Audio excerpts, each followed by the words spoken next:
G'day everyone and welcome to episode 298 of the Aussie Gamers Experience podcast. The podcast that has been running longer than any of us could actually run in real life. The 4th of May be with you. No, that's not exactly how it goes. It doesn't really work here in Australia, does it?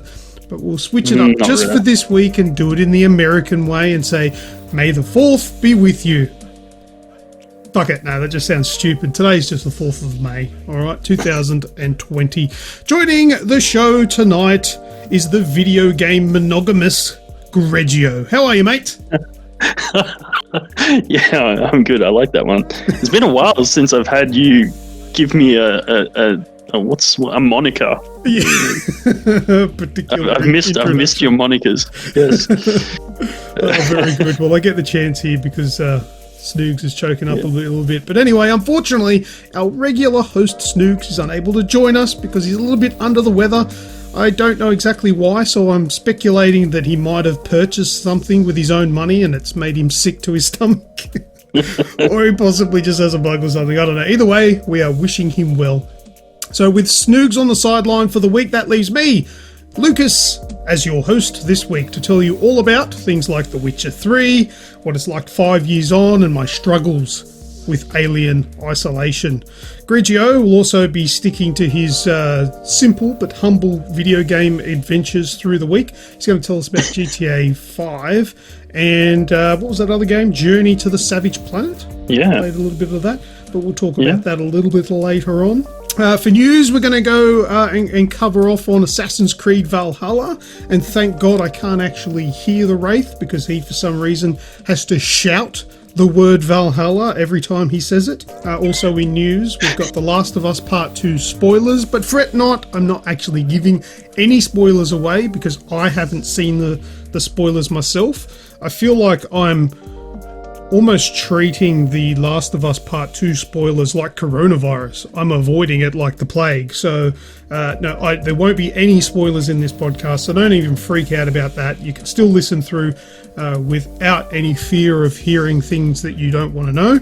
We're just going to be talking around the outskirts of what the actual spoilers are. So, also, we've got the Summer Game Fest, and there's a whole heap of sex in Cyberpunk 2077, which we're going to talk about.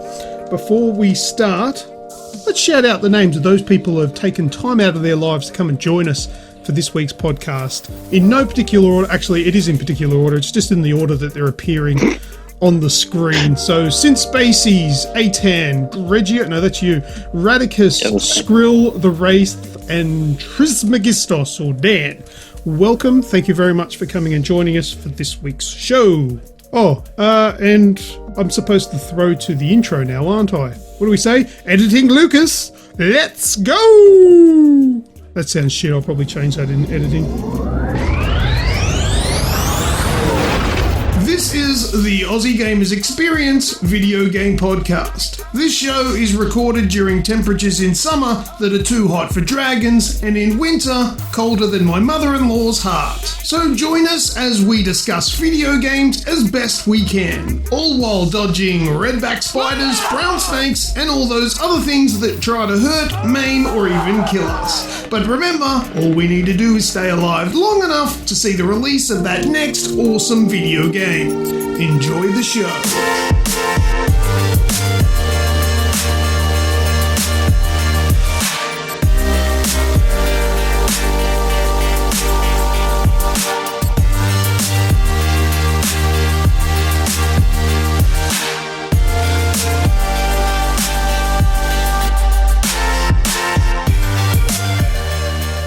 Alright, so let's get on with the show, and I'm sticking particularly with Snoogs' little sort of order of things, so we're going to start off with some This Week in Gaming, and I've taken the liberty to have a look at what we actually had released this week, and it's actually tomorrow, real time, but 28 years ago, in a time when I thought 3D actually meant having to wear those red and blue tinted plastic glasses that had the cardboard frames.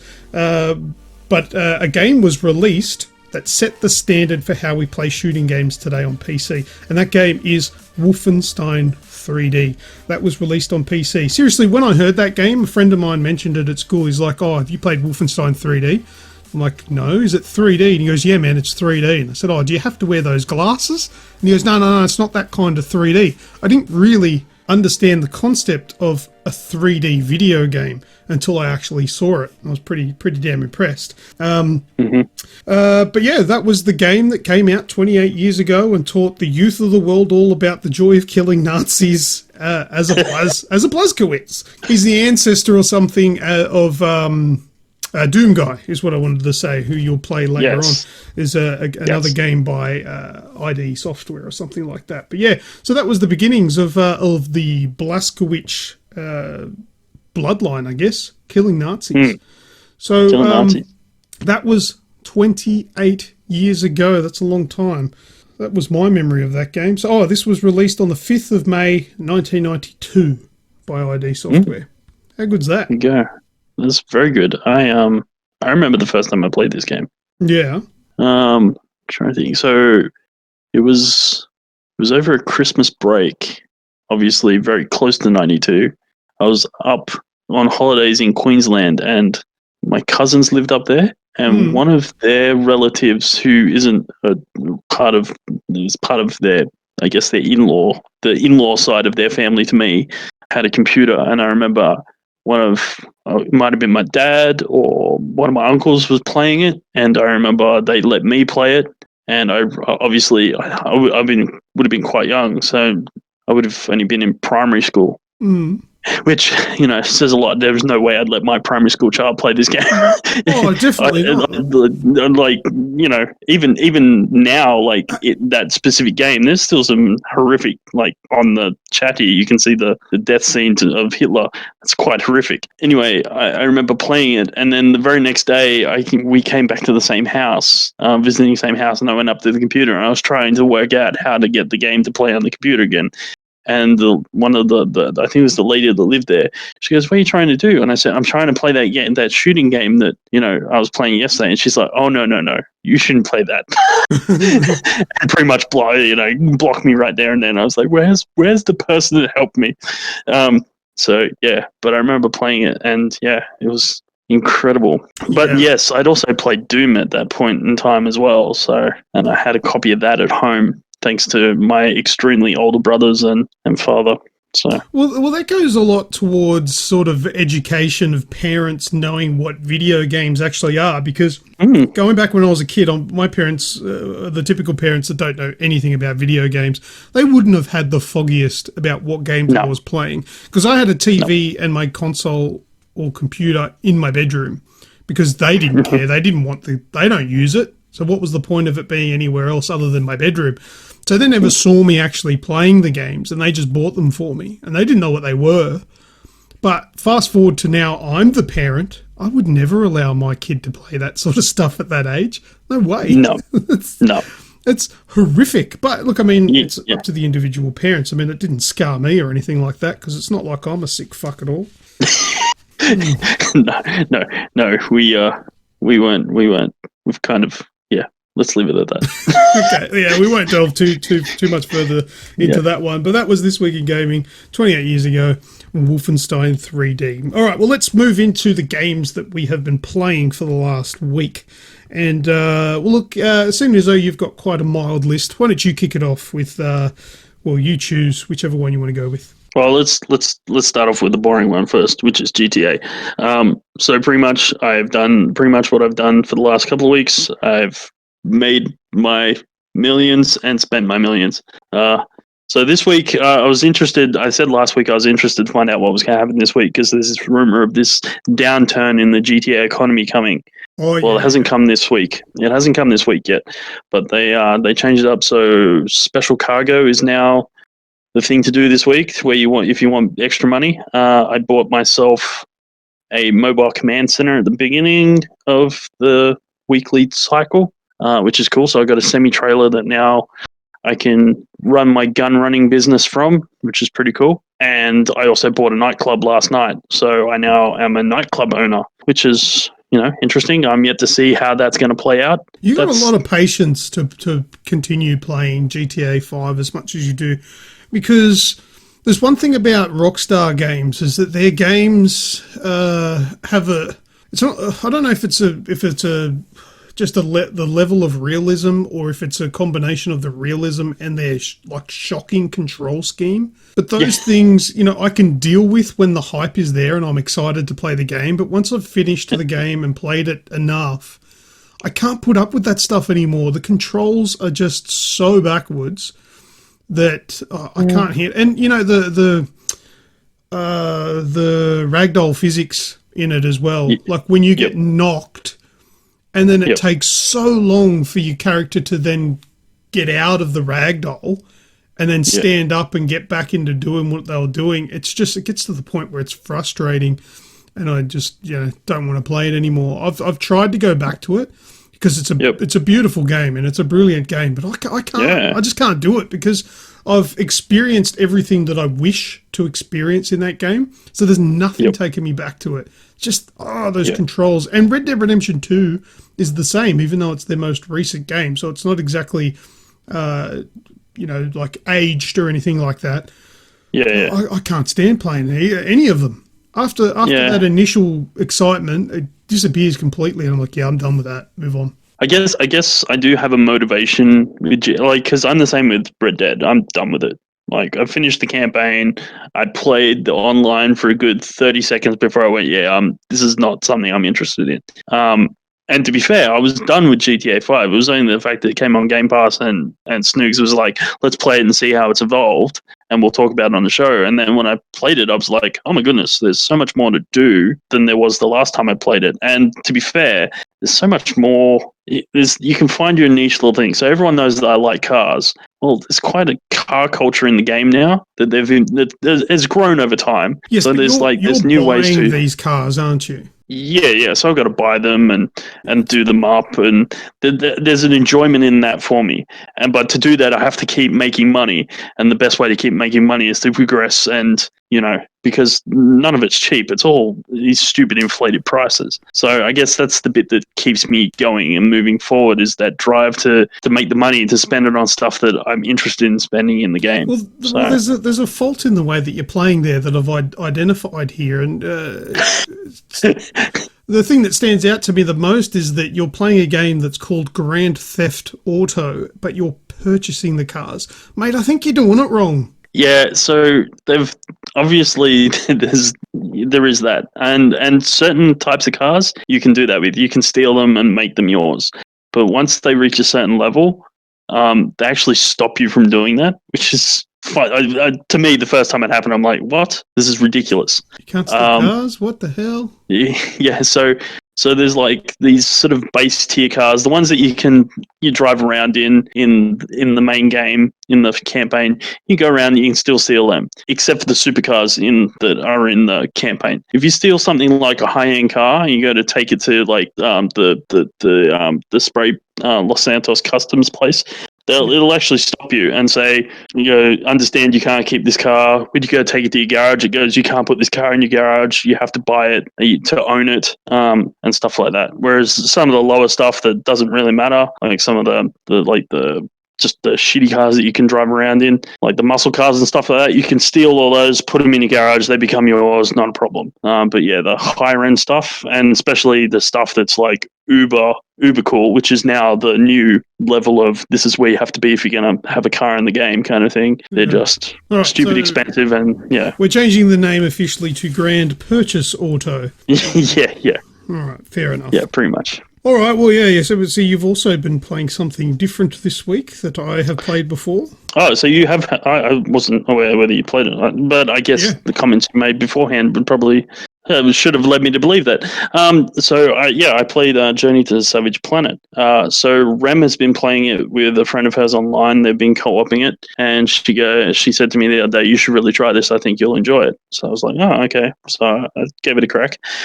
So for those that don't know, it's an open world kind of game where you are what's the word I'm looking for? Like a terraformer. Like you get shot off into space to find colonizable planets, and you'll land on the planet. You got to start taking samples and sending them back, and try and ascertain whether this is a habitable place for humans. But you've also But got to fix your ship or something, don't you? That's like the first. yeah, so but and that's the premise. Only obviously that's what they sell you on. You sign up. This is all sort of part of the backstory. That's what you sold on. You sign up. You jump in the ship. You go in the You go in the sleep. Hypersleep, and then you get shot off. And then when you wake up, you find out that they've sent you to some ridiculously distant place where really you're not coming home. Um, and they've cheaped out on a cheap ship to get you there because if they lose you, they don't want to lose too much money. So your ship has crash landed, and you'll now have to repair your ship if you want to get out of there. And then on top of that, they were too cheap to actually send equipment, but they give you a 3D printer, but nothing to make stuff with. So you have to go pretty much farm resources to put into your 3D printer so you can start making stuff to start discovering and exploring the world. This is the game that I think I talked about it on the show, where I likened the humour, the sort of tongue-in-cheek style humour, to Borderlands, and even you don't know Jack for irreverent content. There's like TV commercials playing on the ship that you'll just sit and watch them because they're actually quite funny. But even stuff where like it'll say, right, you need this resource to do this, and then you go and you find that the only place that you can get that resource is by killing this cute defenseless creature that is harmless. It's just walking around on the planet, but you have to kill it because you need to get a resource from it, some sort of ingredient, and you feel bad. And then there was one creature that you attack, and then it splits into two, and then you've got to kill that, and then it splits into two, and it keeps splitting on you. And they run from you, and they scream, and shriek, like a child, I guess. Like they're like screaming, squealing, and running away from you, like, oh my god! Oh, it's horrendous. He's like, I'm so sorry, but I need to make this to go further in the game. Yes, there is a bit of a social commentary on humans and their ability to just wreak havoc wherever they are, kind of thing. Yeah. But yeah, like the first thing you come up against is a puffer bird, which is this round bowling ball shaped, big-eyed, little beaked bird thing. And yeah, you shoot them to get carbon because you need carbon. And essentially you end up slaughtering a lot of puffer birds to try and get enough carbon to make yourself a gun, essentially, so you can then go hunt bigger things. So you start around just slapping puffer birds. It's got this stupid slap animation that's ridiculous. Yeah, and then there's a section in the first part of the game where there's this like big sort of like vagina with teeth that's in the wall, and it has like these tentacles blocking your path. But what you have to do is you have to slap these like cute little creatures into its mouth, the vagina with teeth, and then it eats it, and then it moves its tentacles and you can go further. So essentially I'm waiting for the announcement from Peter that they're going to make a big complaint and a kerfuffle about this game, because it basically forces you to kill these defenseless cute little creatures for your own gain, for your own selfish gain, really. And when you slap it in there and it enters the vagina mouth, it makes a chainsaw noise as it's chewing up the puffer bird. It's like, I'm like, all right, well, that wasn't half disturbing. But it's all bright and colourful, though. It's a very irreverent version of like Fallout. It has the humour to match, and it's all very cartoony and slapsticky, and but like I said, like you're going through, and the idea is as you explore, you're trying to learn more about the planet, and the planet is not what it seems when on the surface. Obviously, there has been an intelligent life. Intelligent life has been there, or a community has been there previously and been wiped out by something, but you're working out whether they're visitors or whether they lived here, where are they, and why did they leave these bits and pieces lying around. And so look, it's very interesting. I enjoyed playing it while I was playing it. And you pointed out something while we were talking about afterwards. It does have co-op, but unfortunately, it's not as you said, it's not a drop-in, drop-out thing. so people can't join your game. So if you want to play co-op with someone, you got to start a fresh game with someone. You have to specifically start a co-op game with somebody. Yeah. And I don't even think you can go, right, I want to play co-op, so I'll start co-op, and then when my friend comes, I'll play it with it. No, I'm pretty sure you need to invite them from the beginning. Yes. That's broken mechanics there. That does not sound reasonable by any measure. I don't think you could sell that to me in a way that I'd go, yeah, okay, I understand why you've gone for that approach. No, I think that was a mistake, a big mistake. I don't know why. I don't know if they had limitations or if... Look, I don't know. I can't even think of it because I don't recall a game that's ever made you do that. I couldn't tell you. That is the dumbest thing. I feel like they may fix that, but that's how it works. If you want to start co-op, your co-op partner better be there ready to go with you. Otherwise, you have to play a single-player game, and then they can't enter that one. That's stupid. Yeah, and I'm pretty sure once you start it, then you kind of both have to be there. You can't continue the game without them. I think so. Memory. I think so. I don't know. I didn't have anyone at the time, and couldn't try it out. So that was dumb. No. I have to ask Ram, but it seems like the only time she plays that version is when she's there with a friend. Other than that, she's playing like a single player version, or not playing at all. So. Yes. Anyway, right. Look. Well, moving on. If that's all you had to say about that one. Yeah. No, I'm good. All right. Well, I've got a couple of games to talk about this week that I've been playing, and one of them does come with a bit of a confession, and it's probably been a 5-year lie that I have told myself to the point that I actually believed it, but I only realised that it was a lie just a couple of days ago, and I'll be telling you about that shortly. But I'll start off with Alien Isolation. Okay. Now, this one has been the bane of my existence for many years. I originally bought Alien Isolation on the PlayStation 4 when it released. I don't recall the release date, but I think it might have been 2014, 2015 maybe? Maybe 16, I don't know. It's a few years old now anyway. But I stopped playing it. Now, I got quite far into the game, but I did stop playing it. And it was one of those games where I could only really play it in 20-minute stints because of the anxiety that game delivers. And I don't shy away from those types of games. No, I don't think that I'm that kind of person that would, have overly anxious moments in video games. However, Alien Isolation did that to me, and it did it to me sensationally. So I would play it for 20 minutes, half an hour, and have to turn it off, move on to something else. It got to the point where I just stopped going back because it wasn't fun. I wanted to play it because I wanted to experience it, but it was just too much for me. So I stopped bloody playing the frigging game. It was too good at what it set out to do. So what I did just recently, as in the last week, I saw it was on sale for about, I think it was like $2 or something like that. And you could pay maybe $8 to get it with all the DLC. I figured I'll be happy enough with just the main story. Paid a couple of bucks, got it on Steam, and I thought, you know what I'll do as well? Because it's on Game Pass as well, and you can play it on Game Pass for PC. However, I had this idea that I would play it, but with cheats. Because I've got I spoke about it a couple of weeks ago. It's called WeMod. It's a trainer thing that you could use for single-player games on PC. So what I thought, I had this brilliant idea. I'll play Alien Isolation, but I'll turn on invincibility. I'll have like unlimited ammunition. I'll have everything at my disposal. And there's also a thing that you can turn on called Dumb Alien, which means like it will struggle to find you. Because that was the big thing about Alien Isolation, the AI, it will hunt you down. So it doesn't know where you are, but it will use cues to find you. So if you make noise or, if you run or you shoot or,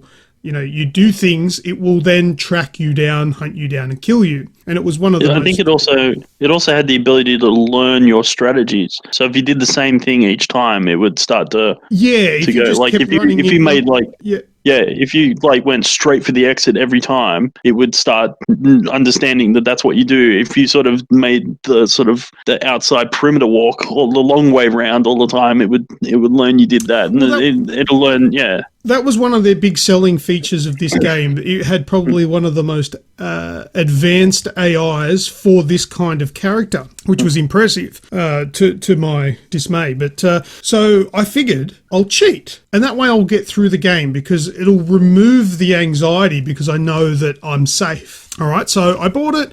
I turned on all the trainers, and I did a live stream last night playing Alien Isolation. Lies! All lies. It did not make me feel better. I still felt... I knew I was safe. I couldn't die. I was invincible. I had 112 bullets in a gun that should only carry 6, and I never had to reload. You know, I was overpowered. Mm-hmm. But the thing is, with Alien Isolation, is that regardless, you are still unable to kill the alien. Yep. It's not a game like that. You can't kill the alien because there's only one. And if you did that, it would be a boring game, wouldn't it? So I figured out that that's my biggest problem with this game, is that you are defenseless. You can't attack the thing that's trying to kill you. There are other enemies. There's human enemies and there's droids and things like that you can kill in the game. But they're not the problem. The problem is this son of a bitch alien that is stalking you non-stop. And even though I know that I've got it set to dumb alien and he's probably not going to find me and I'm going to be safe, just hearing it in the vents above me, because that's what it does. It goes through all the air ducts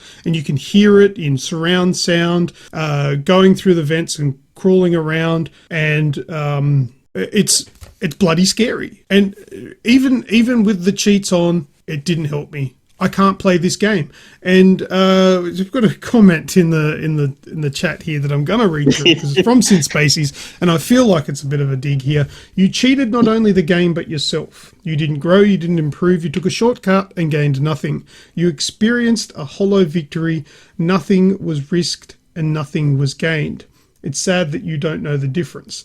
Okay, well, everything you said just then, I agree with. That's what happens when you cheat. However, I did not cheat. I did not gain. I didn't gain anything. I didn't have any hollow victory. I didn't have any victory whatsoever because I can't play the game. And my outcome was to literally go through the game and experience the story, not to claim that I beat the game, because the game clearly has beaten me. And I am very happy to admit that game beat me. And that is the end of Alien Isolation. I'm probably going to check out the ending on a YouTube video because I can't play it. I've never have I ever run into a game that has beat me like that I have refused to play because it's too scary. But have you played other games similar? Like, have you played like Outlast? And yes, and the same thing happened in Outlast.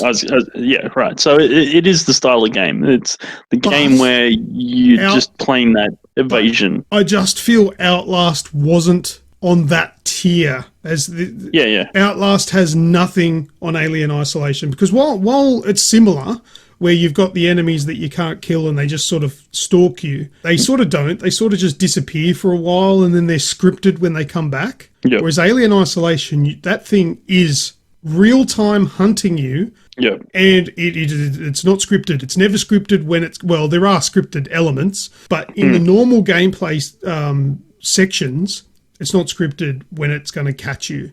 And that just killed me. I can't do it. Yep. And so, and it's not me saying that the game's broken or it's no good. It's, if anything, quite the contrary. The game is brilliant and way too brilliant for me. So that happened.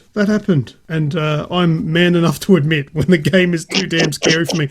I played Resident Evil 7 in VR. But you can shoot the enemies in that. You can kill them.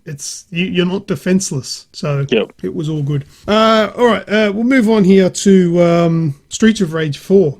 That came out this week or last week, and that is on Game Pass. And that was really cool. It's on PC as well, so I downloaded it on PC. Gave it a try. The online servers are rubbish because they like to sort of just disconnect and boot you back to the main screen. Sadly, the single player campaign is only 2-player. I think there is a 4-player mode in there somewhere, but you have to finish the campaign to unlock that. That's a little bit silly. However, it's really messed up.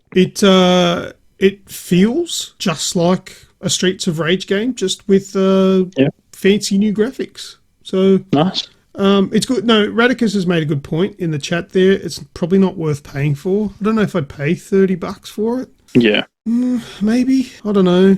But I definitely want to play through it to see how it goes.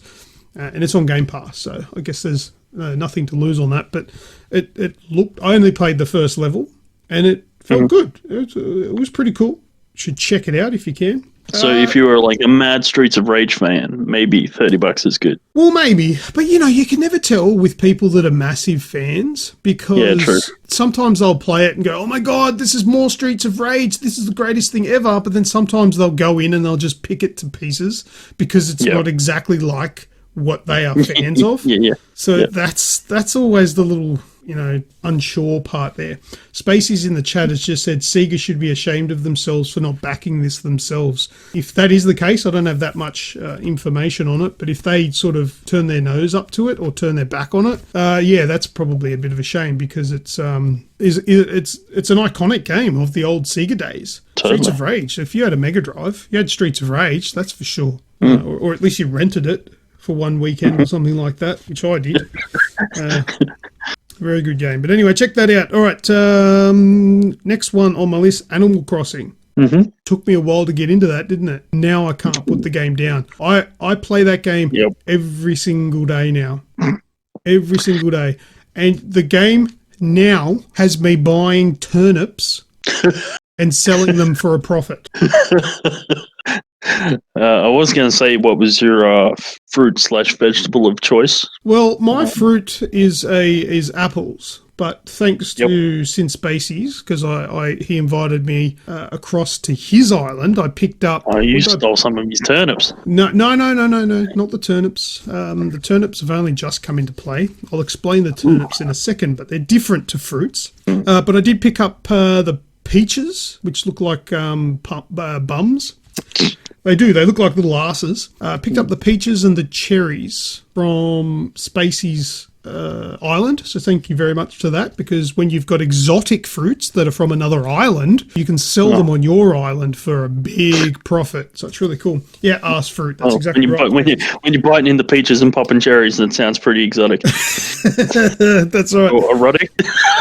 But now they've just introduced this this turnip thing, and it's kind of like a stock market. So what happens? This person rocks up every Sunday. I think it's from 5 a.m. until midday, right? So you've got this short window of when you can buy turnips, and they're the prices will be different every Sunday. It's only on Sundays, on Sunday mornings you can buy these, and then you buy them, and it'll be a different price every week. But then through the week you can sell those turnips. But every single day, so Monday, Tuesday, Wednesday, Thursday, Friday, Saturday, there will be a different price offered for those turnips. So I've bought mine yesterday for 96 bells. Bells is the currency in this game. And then today, they were offering to buy them back off me 60-something bells. So I didn't sell them. And Clearly not. Radicus in the chat, are you listening to yourself? I know! It's insane! I can't... this is madness, but I'm right into it. This game has me by the short and curlies. So I didn't sell them today. Tomorrow they might be offering 105 per turnip. The next day they might be offering 300. So it's kind of like a stock market. So you got to play it. Yep. The thing is, come Sunday, if you haven't sold them, they'll spoil, they'll go off, and they'll be no good. You can't sell them anymore. So you've got to sell them between Monday to Saturday, and you've got to try and pick, I might sell them for 300 on one day, and then the very next day they're offering 400, and I'll be spewing. Yep. So I'm happy. But anyway, so that's how that works, and then you can make big money, because I bought like 30 or 40,000 bells worth of them. So hopefully I get a good profit from these. But that's the sort of stuff with this game. This was not available when the game launched. This is just the ongoing support that Animal Crossing has. And apparently this isn't new. This is what all of the Animal Crossing games do. So in 3 months' time, there might be like a whole new little economy thing going on, something that they introduced. They also have events. So we had Easter. I completely missed it because I wasn't playing Animal Crossing at that time. But they had like an Easter theme going, and they have all different themes going, and all these different things that happen depending on where you're at in the game. And It's ridiculously addictive. I'm telling you. The game runs in real time, so when it's night, it's night. When it's day, it's day. When it's autumn, summer, winter, spring, it all follows actual real times. Because at the start of the game, you pick where you live, Northern Hemisphere or the Southern Hemisphere, so it knows your seasons. It's absolutely brilliant. Yep. I'm yet to hear of someone who has sat and given it a good hard try and hasn't got addicted to what is the new crack of Nintendo. Oh, absolutely. Like, I wasn't sold on it when I bought it. I was actually a little bit annoyed that I'd bought it because I bought it digitally, can't return it. And I was like, oh, this game, it's so slow, it's boring, you run out of things to do. But once you work out what makes it tick, it's you can't put it down. It's fantastic. I think it's great. So I'm still playing that. All right. Well, let's move on to my last game that I've played for the week and my confession. It's The Witcher 3. All right. Mm-hmm. So back in 2015, when this game first launched, I think we got about 3 or 4 review copies of this from CD Projekt Red. And that was for all of us at Aussie Gamers Express at the time to play the game, review it, and, spread the word. I think we even gave away a couple of copies. I played through the game and finished it, or so I thought. I thought I'd finished it, told everyone that I'd finished it, and moved on. And over the next 5 years, I believed that I'd finished this game. Like, I played that back when it came out. I've forgotten everything that happens, but I've finished that. Turns out I didn't finish it because I finished it this week, and I got to the part that I was up to that I remember, and that wasn't the end. I still had about 3 hours worth of the game to go. I didn't realize. Oh dear. So in the last week, I've put about 30 hours into The Witcher 3 and actually finished it, and the credits rolled. And I had no idea that I hadn't finished it all those years ago. And here I was like, I've finished The Witcher 3. I've got that notch on my belt. Yes, I do. But apparently I didn't. But I do now. Very good. So I know how it ends. And I'm getting into the DLC now. So I started the DLC last night. Blood and Wine. Mm-hmm. Blood and Wine. Yeah, going through that. That's at first I'm like, okay, this DLC looks like it's going to be pretty short. I'm pretty sure everybody said that was like 20 hours. It's one of those stories where it just snowballs, where you think you've gotten to the end, but then it opens up another can of worms, and then you go down this other path. And you know what? It's all brilliant. Yep. Absolutely brilliant. I was doing a live stream of this the other day, and I was talking to a couple of people that were chatting with me, and they said, out of 10, what do you give this game? And I said, you know what? I'm trying to think of a reason to not give it 10. Yep. Because if you give it 10, you're saying it's absolutely perfect. Yep. There's no flaws, right? And I'm like, well, I'm sure it can't really be a 10, surely, can it? And there was only one thing that I could think of to fault it, and I took away half a point. So I said, you know what, I'll give it 9.5 out of 10. And that one thing that I could think of, and I think it's a gaming developer's sin. And I will rip on any game developer that does this. But if you put cutscenes in your game, specifically long-winded ones, that you cannot pause... No, that you can't pause. You can skip them. Yes, you can skip them. But you can't pause them. So if the phone rings or somebody knocks on your door, there's no way to pause it. It's either you miss it or you miss the phone call or something like that. So that was the only thing that I could think of that it would lose a mark for. So I gave it 9.5 out of 10 because The Witcher 3 is absolutely fantastic. I've just been playing it constantly for the last week, and I can't get enough of it. So I've gone straight into the DLC. I don't do any of the side missions, though. So for anyone that's wondering how did I do that in a week, I don't do side missions. I do main story missions. That's it. That's how I roll. But I think if you are going to do side missions, though, The Witcher 3 is the one to do it. And I probably will once I finish the DLC. But that's it. That's what I've loved about... Well, that's what I played, I should say, throughout the week. And obviously omitting the usuals, bit of Call of Duty here and there. But other than that, that's it. All right. Anything else to add? No, I don't believe so. Nothing? All right, well, quickly before we can go into the news, I'm just going to roll through some of these comments that we've been getting. All right, so since Spacey's, isn't he a bloody, he's on it today. He's on a rampage today to try and get under my skin. Well, you know what? Not going to let you. Here we go. Lucas is on a rant. Did you see my reply? What did you write? I said, rant, hold my beer. Fallout 4. Oh dear, we won't bring up Fallout 4's skill tree, will we? No, we won't do that. No. All right, isn't there a home button to freeze the game? No, not on PC. I mean, you probably could Alt-Tab out of the game, but I don't know if that pauses it. It probably does. But that's beyond the point. If you can have a workaround by closing the game down or home screening on a console, you need to be able to just press the start button or whatever button it is on the consoles these days. Just press the options button or whatever and pause the bloody cutscene. That's it. That's all you need to do. They don't do that in The Witcher. So, no, taking the points off regardless. Skrill says it was very well balanced, best level system ever. I don't know what he's talking about there. He might be talking about the skill tree. Fallout 4. No, we're not talking about that. I think he's trying to get under my skin. That Dear. is exactly how I feel right now. Okay, yeah, that's disgusting and disturbing. If you're wondering what we're looking at, then you're going to have to join us while we're recording live. All right, let's move into the news. Let's do it. All right, well, first up in the news, let's get Assassin's Creed Valhalla out of the way. And now we might get a rant out of you on this one. A rant? No. This Splinter Cell, maybe. Okay, but Assassin's Creed, I've done my ranting with that. It's so you've moved on to acceptance. Yeah, absolutely.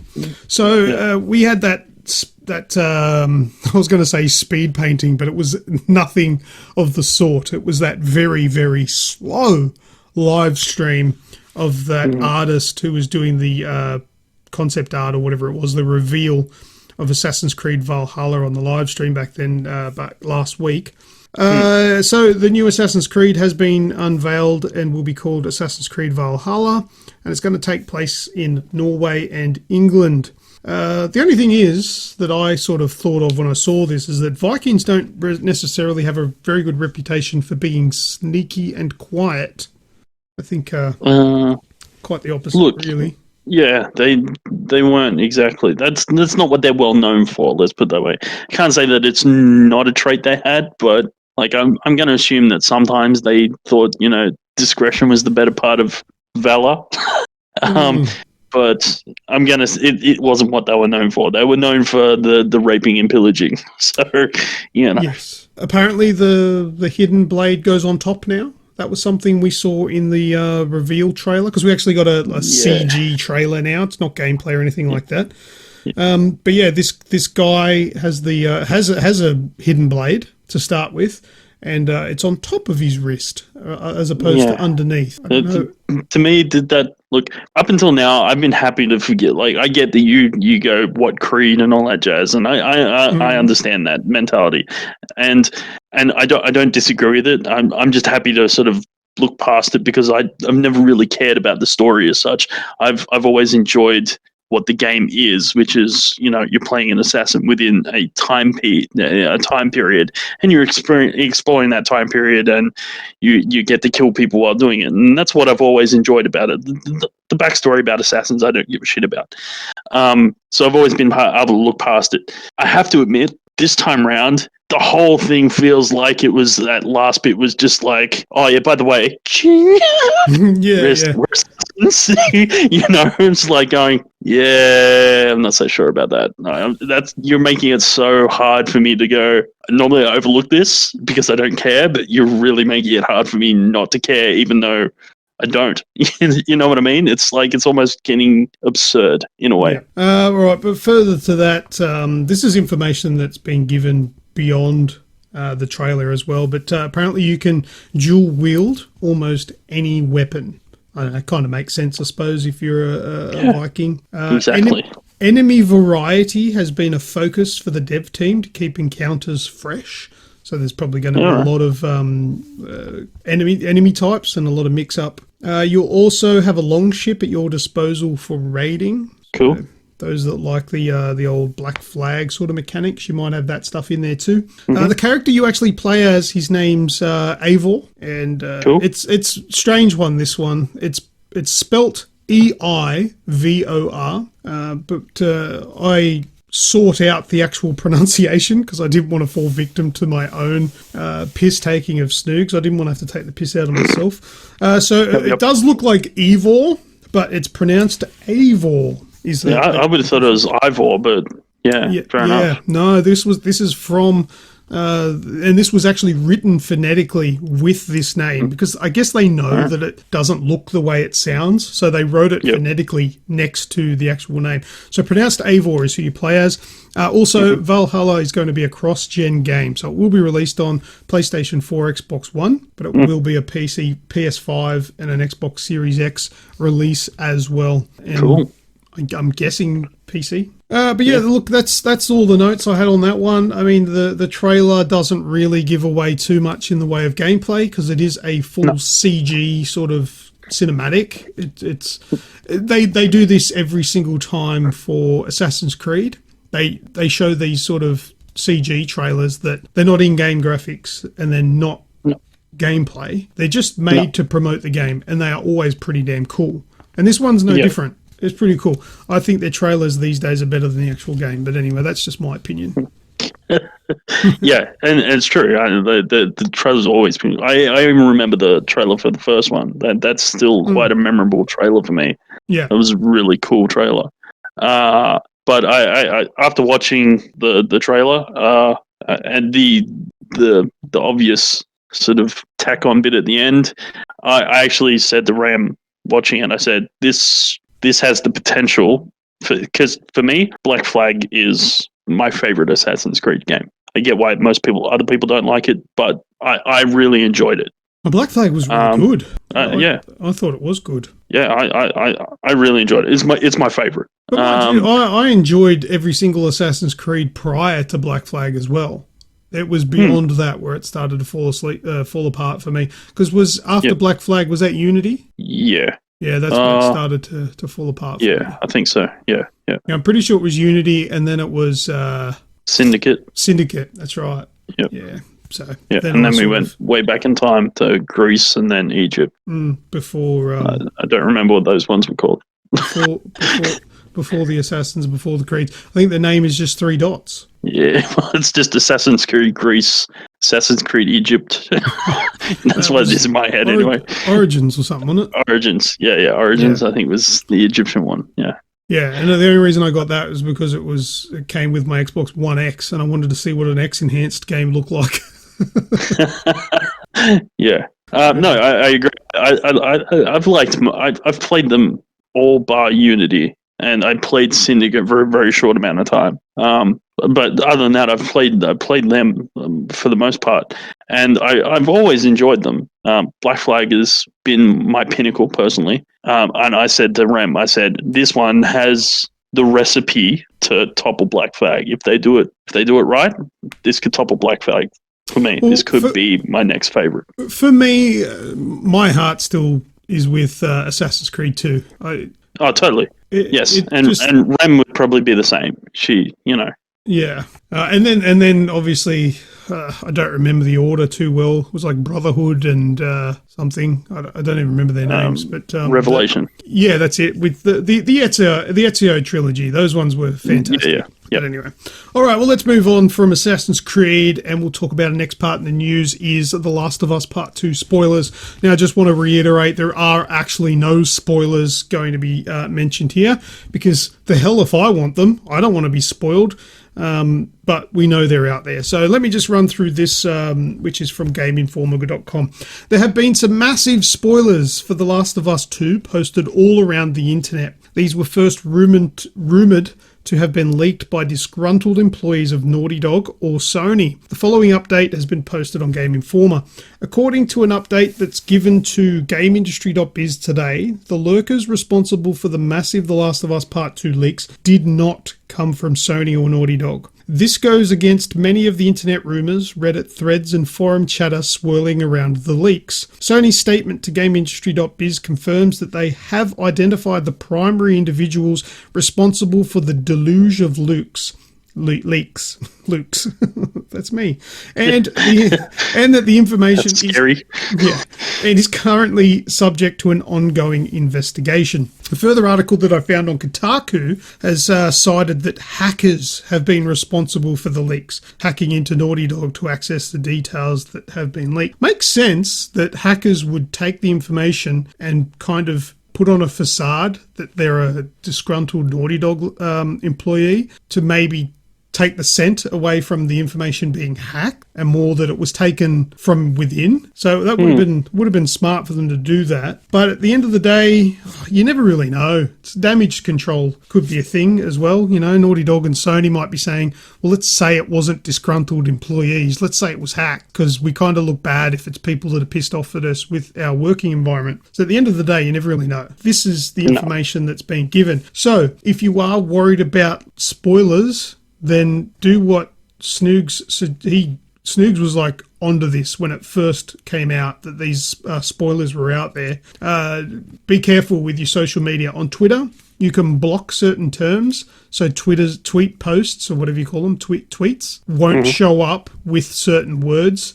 Just mute The Last of Us. Exactly. Spaceys has just suggested going to Twitter and mute The Last of Us. And that way, anything with The Last of Us in it will be muted. You won't see it. I've did that and I've muted it for like a month. So that's a smart thing to do. Be careful on Facebook. Be careful on Reddit. Be careful on the internet. If you see anything The Last of Us Part 2, just don't look at it. Okay. I have no idea what these leaks are, what these spoilers are, but that's the way I'd like to keep it. So I've been very vigilant, very careful with that. So be on the lookout. We'll update as that goes along. If we get any sort of resolution to what happened here, we'll tell you. But this is a Last of Us Part 2 spoiler-free zone. So you won't hear it on this podcast. So you're safe there. All right, let's move on to the next piece of news. Summer Game Fest. Have you heard of this? No, this is the first I've heard of it. Yeah, same here. Obviously I got the news, but I found it today. First I heard of it. Jeff Keighley, not Knightley, has announced the Summer Game Fest. Now, this is a digital event that will run from May through to August. And it's going to promote games coming from a huge number of developers, including, Activision, Bandai Namco, Bethesda, Blizzard, Bungie, CD Projekt Red, EA, Sony, Microsoft, Warner Brothers. They are all going to be, basically, this is kind of like an elongated sort of period of E3, I'd say. I don't know if this is going to be incorporated in their E3 sort of digital announcements and things like that, but it probably might be part of this. But basically, in a nutshell, the Summer Game Fest will be held in winter, for starters, in the Southern Hemisphere, and will be a season of next-gen upcoming game announcements. And also during this time, there will be limited demos that will become available for people to try out. And I'm guessing all of this is sort of in lieu of all the usual sort of conventions and expos that would normally be held throughout this sort of time of the year, because that's all been cancelled thanks to coronavirus. I'm guessing this is what this is. So I think this is good.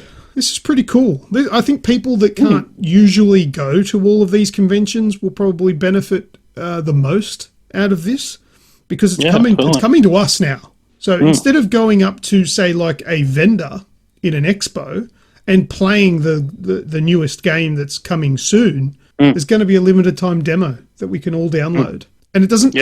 They're not marketing this as like a closed beta. They're saying that this is a demo that we can all download and play. And it might only be for the weekend, or it might even only be a 24-hour period. Who knows? And, like if you haven't been to like the EB Games Expo or the PAX or anything like that, what they often will do is, say, for example, it was one of the Tomb Raider games, is it'll be one level or one section of one level. So you might have about 15 minutes of gameplay there. Or there's actually a bigger area for you to run around in, but there's a timer. and in 15 minutes it'll automatically end. And then you step away from the console and the next person in line comes in and has a go. That's how these expos worked. So who knows, that might be how the demos work as well. They might be a timed thing where they might give you 3 hours to muck around in it. But I like this. I like this idea. Yeah, no, I'm pumped for this. I think it's cool. It's almost for me, it's a little bit nostalgic. Like, remember when we used to get demos to play? You know, that's how you consumed your games back then. Yeah, well, that's right. We used to get demo discs and stuff like that. Yeah. And like, I miss demo discs. I really do. Demos are disappearing. They're like a thing of the past. There's not very many demos. Obviously, some games still do it. Like, we got a demo for Final Fantasy VII, the remake. Yep. I know Destiny does. There's like a free version of Destiny you can download, and pretty much allows you to level up to a certain point. And then it just caps you, and you can't do anything after that. Yeah, Spacey's in the chat has said that the Switch still has them now and again. Yeah, I think the Switch is probably the biggest supporter of a good demo, but there's just not much of it anymore. Or the demos come out after the game's been released for a while, whereas back in the day, the demos were out months before the game was released. It was to try and drum up hype. And that's exactly what they did. You played one level and you're like, oh, I want this. I actually remember one example I can think of was Sniper Elite V2. Okay? Yeah, wow. That I played the demo, and immediately after I finished the demo, I went, okay, I'm going to go into the store and buy this. Like, into the Xbox store and buy this. And I went in there, and it wasn't released yet. And I was bummed because that demo sold me the game. I was ready to buy it there and then, but it wasn't out yet. So I had to wait until the release date, and I got it day one because that demo was amazing. And I think more companies should do demos. Totally. Like, I remember the very first Ace Combat I played as a demo disc on PS2, I think it was. And what else was there? There was a Spy Hunter. I think I played Spy Hunter on the demo. Oh, yeah. And then there was, I think, Sean Palmer snowboarding. That was a great demo. But there's all sorts of demos back then. I probably still have some of them floating around. I could probably find them. Skrill in the chat is saying that he believes all the Forza Horizons had demos before the game came out. Is that a fact? Yes. Right? Yes, they did. They allowed you. So the latest one, 4. It allowed you to play the intro to the game. So where it got you to play through the 4 seasons, you got to do that. Yeah. And then I think you got to pick your car like you do, and then you got to play through that first season of Spring. After you went through the 4 seasons, you got to pick a car, and you did the first season of Spring. And it was the same with number 3. You played the intro, you got to pick a car, and then you got to do a number of races with those cars, but every time you turned it off, it would reset your progress. So you'd have to start again if you wanted to do it again. Oh, okay.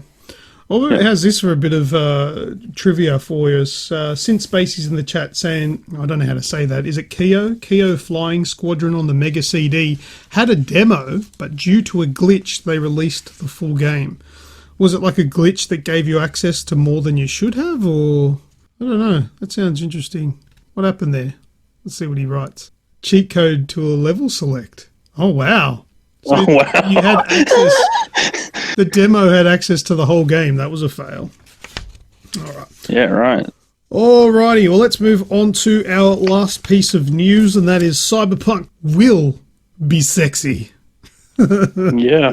And we knew it was going to be sexy. This is a game by CD Projekt Red, the people that have made The Witcher. And I have been playing that, and I'm not surprised that it's going to be full of sex, because I've had quite a fair bit of sex in The Witcher 3, and I am a little bit ashamed to admit more than in real life. But anyway, what I've got here, we have heard that Cyberpunk 2077 will be released in Australia in its true form, unedited, with the R18 plus rating on board. This means that there is going to be dildos, decapitations, rape, and more adult themes as such. And this is from Kotaku Australia. Rape. How did that get allowed? Sexual. They said sexual assaults, but a serious that's rape. Yeah.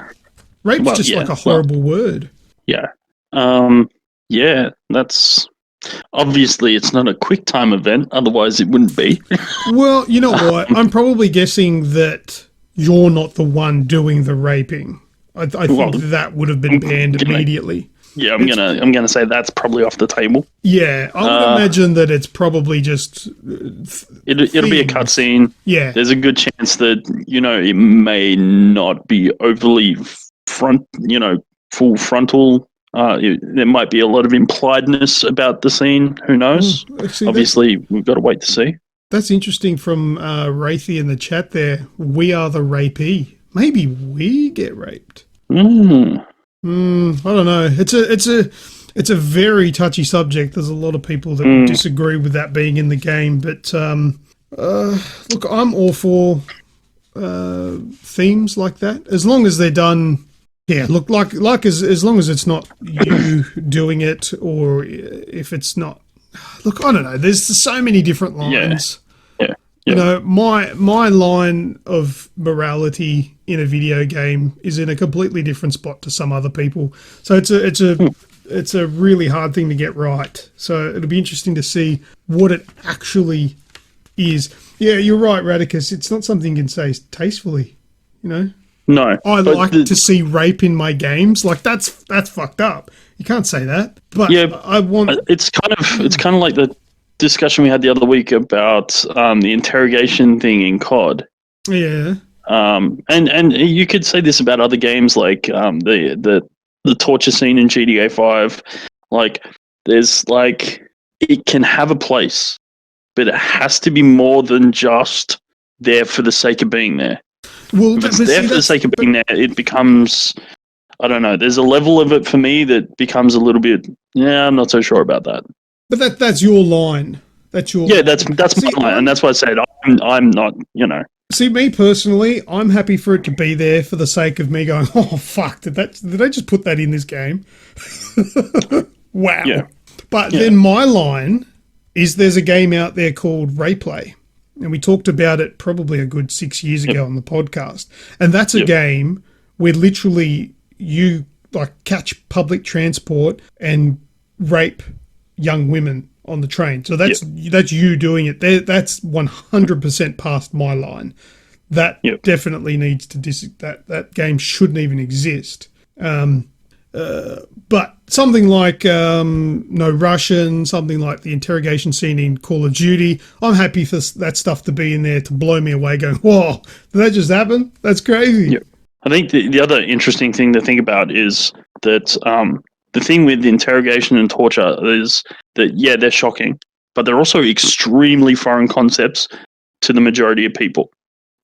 They're not things that happen to people every day, and definitely not the people playing the games, generally speaking, right? As in real life, right? Yes, it does happen in real life, but it's not something that you or I have ever experienced. Sexual assault and rape, however, that is a very prolific thing that a lot of people have experienced, and these people are some of the people that will play this game, and they will have to be confronted with that. And that's why I said it can't, for me, it can't just be there for the sake of being there, because that means you're putting your player base through stress, those people through stress, just for the sake of putting them through stress. And I don't think that's fair. All right, well, let's move on to some of the lighter things, though. Sure. The dildos. There's apparently going to be dildos in the game. Now, I'm assuming that they're probably going to be background props. Possibly they're sort of being used by background characters in some sleazy cyberpunk cafes or whatever. But if they are an item that can be used, I'm absolutely choosing a female character.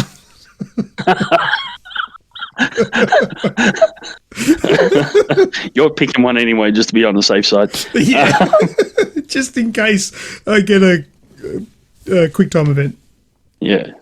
Well, look, I doubt it's going to be a Saints Row, 10-foot baseball bat-sized weaponized dildo. Wouldn't it be funny if you could pick up different leveled ones? I got a level 42 dildo. This one increases my street rep. Oh dear. Well, you got those ones that stay in and they're like remote controlled. So when somebody like gives you a tip online, it vibrates. Oh wow, I feel like I am underqualified to be talking about that. I'm going to move on. That's all I've got to say. Radicus, he's telling us about his level 100 butt plug. That's fantastic. That is more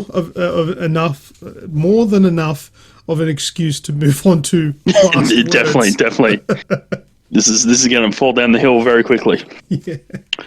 So, last words. All right. So there was something that I found today that was not necessarily newsworthy, but I figured I'd pop it into last words and mention it. There's this Friday. I believe it's going to be at the stupid hours of the morning for us in Australia, but the Xbox Series X games presentation will be on. I don't know exactly. I don't have all the details because it was a pretty shit article that I read, and I'll probably get some official news from Microsoft this week. So keep an eye out on our website. If I do get something on this, I will put it on our website. But there's going to be a presentation giving us a look at Series X games. So this is going to be one worth watching. So far, we've seen the controller, we've seen the console, we know the specs, but we don't know the games. So this is what we need to look for. So that's coming on Friday. I didn't put it in news because it'll probably be better for next week's news when we actually know what the games are to talk about. So that'll be for next week. But I thought I'd mention it now, specifically for the people listening, to give them a heads up. Yeah. Any last words, Greg? No, I don't believe so. Stay safe, everyone. Keep your distancing going. Nice. I did have also. I won't go into that. We were going to go into something, but I think I'm surprisingly here. We've gone an hour and 20 with just the two of us. Jeez, I do think when it was about 80-20, me rambling on about shit. we do know how to talk shit, don't we? yeah, absolutely. But you know what? This is my mistake. This is absolutely a sign of me not actually doing the hosting for a very long time. I've not prepared the closer for the show. Ooh. I have no... Oh, that's editing, Lucas. Save me. So I don't even remember what is said, other than thank you very much to everybody who's been in the listening to us live in the chat there. So we've got Spacies, Atan, Radicus, Skrill, the Wraith. I think that was everyone that was there at the start. Thank you. There was one other. Oh, there was Tris McGisloff. Tris. Yep. It was Dan. So thank you very much to him, but he had to fly, I guess. But yeah, cheers everybody. Thanks for listening to the show. I'm going to have to add the rest in. I don't even remember. What does Snoogs say? Thanks to all the people talking. Yeah. If you want to be part of the Discord, check out the links below. Yeah, there'll be listen out for the secret code. Yeah, there's a secret code right at the end. To be the Agents of Age. Yep. Oh, you're nailing this. Yeah, I listen to it every week, don't I? I should know. So do I. I'm here. I'll probably zone out. I don't know. Check out the socials. So we have me on Instagram at Grejio XBL. What's your Twitch account? Was it Aussie Gamer? Aussie Gamers 12. Aussie Gamers 12. Yeah, on Twitter. And Pat Snoogs is on Snoogavision. Follow us on Aussie Gamers 12. Yeah, that's it. That's the one. Yeah. Do we have a fans only site yet? We should start one. No, is that the one where you do naked stuff? Well, I could just do gratuitous beard shots. Okay, you could do that. Yeah. All right. Well, I reckon there's a market for it. That was actually quite satisfactory. We got there with the help of our friends in the chat. That was really cool. Yeah. What I was thinking of doing is just copy and pasting last week's ending.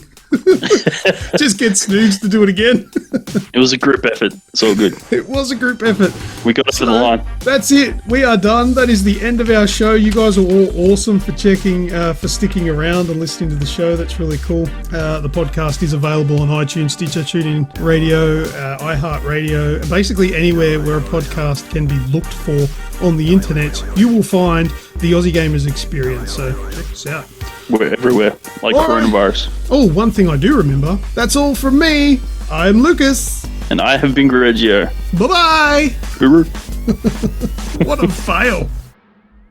Well, that's the end of another show, and if you're still listening to this part of the show, then know this, we love you.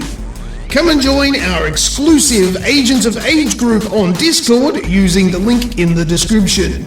Just join the server and say hi, quoting, "May the age be with you," and you will be added as an Agent of Age. Subscribe to this podcast using the links that are in the description for your convenience. Thanks again, we love you lots. See you next time on the official podcast of the Aussie Gamers Experience.